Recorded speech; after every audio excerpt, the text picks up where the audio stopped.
Alright, for my terrain, I redid it so now it doesn't look like crap. It actually looks a lot better. I'm really happy with it. But this is basically what it looks like now. So I have a terrain manager, which is basically set up like our model manager and our shader manager. The only difference is that the uh, model for the terrain itself is saved in the model manager, but the everything for the terrain is in the terrain manager. So when you go and load it, you load by the terrain manager, not by the model manager. So the terrain manager will ask for the model manager through it. And then I have a terrain renderer, which will go, and this is scene level, and it has a command base, so then it can go, and if there's no terrain picked, it'll just execute null the whole time, so it won't be drawing the terrain. And for the terrain, I go and I have a lot of functions. Some of this is still a little bit of crap from when I was doing it because I had just finished it, but um, all I have is set up as a line 16. So the terrain renderer, well, the commands from the terrain renderer will go and call draw on terrain, even though it's not drawable. That's just what the function's called. And if we go back really quick for load user resources, I have a function in my asset manager. My asset manager controls all my assets, and I have a load terrain. So they need to go and give it a name, go and get the height map, the length of the terrain, the height of what they want the terrain to get to as a max, and then they also have the texture that they want to use for it, and then the repeatable UVs. And then if we go into a scene, so we can go into my levels and planes and go my plane scene, the set terrain, you just set it as planes, and then that's it. It does everything else for you. And then you set the collision terrains just like so. And so yeah, that's how like the gets and sets are set up. And then we have in my terrain, like you brought up before, we go through here and we're doing everything, and we have the pivots and the array of triangles. At the end, I do delete them.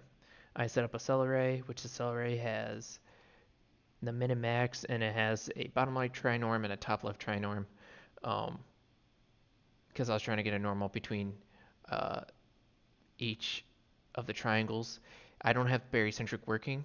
I don't have it smoothly going over the whole thing. It does smooth over like the bottom left, but I'm still not understanding it all the way. Um, but that's the size of my cells is a total of 4 vectors.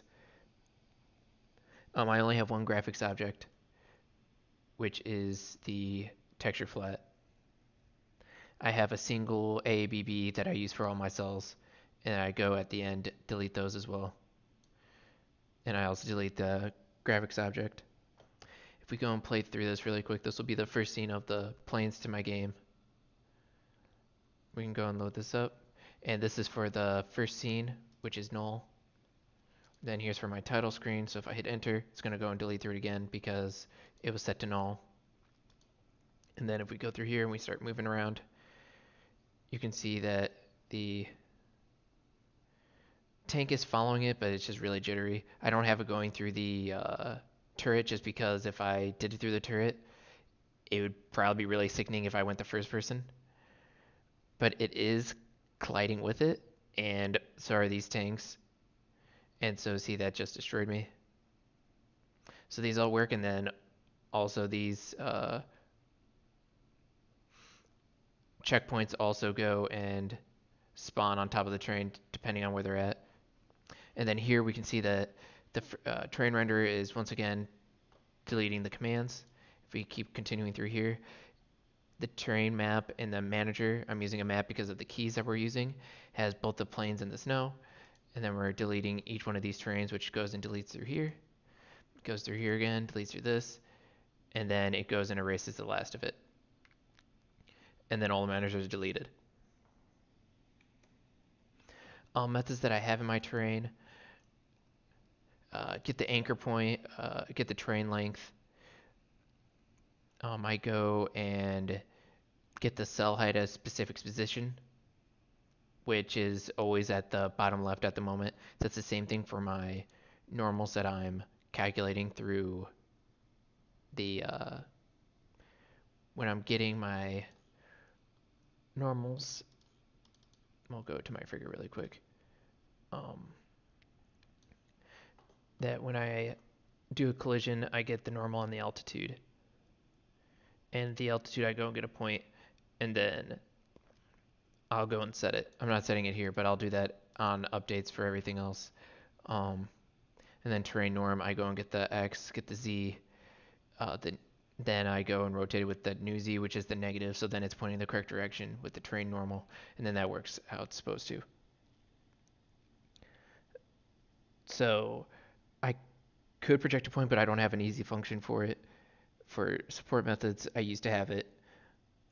And also, now how this is set up, I cannot go over the sides of the terrain. If I do that, it'll go and crash. I'll actually show it because I'm honestly just happy that it works.